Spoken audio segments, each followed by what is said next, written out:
அவளை ப்ரப்போஸ் பண்ணியா? ஆமா, நான் ப்ரப்போஸ் பண்ணிட்டேன். ஆனா அவன் நோ சொல்லிட்டான். பரவாயில்ல, நீ பயப்படாத, நான் ஓகே தான். எனக்கு ஒரு பிரச்சனையும் இல்ல. டேய், இப்போ நீ ஏன் இவ்ளோ ஃபீல் பண்ற? இது ஒன்னும் உனக்கு ஃபர்ஸ்ட் ரிஜெக்ஷன் இல்லல்ல? சொல்லு. ஒன் சைடு லவ் செட் ஆகல மச்சான்.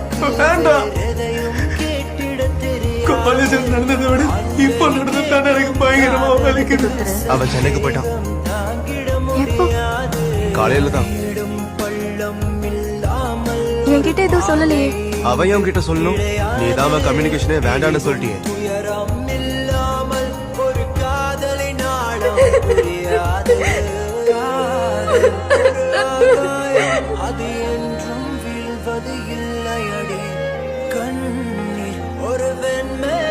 எனக்கு வீசா வந்துருச்சு.